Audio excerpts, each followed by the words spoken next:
We are here today to recognize the overall winner for 2019 intermediary royalty program, which is a competition that encompasses intermediaries, that is brokers, independent agents, and even direct agents.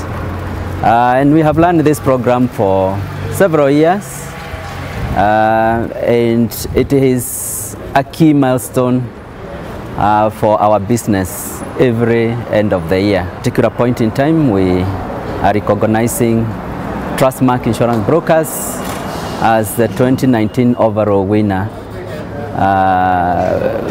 in this royalty program. And we are proud to hand over a new vehicle, and we believe this will go a long way in cementing the royalty program and our partnership with intermediaries. We just won a brand new car, Polo, from DT Dobby right there, and we have emerged as the top broker, and this is due to the partnership and the healthy relationship we have with UAP in terms of service delivery. We work very well together, and with this kind of partnership, I think we are going to go far.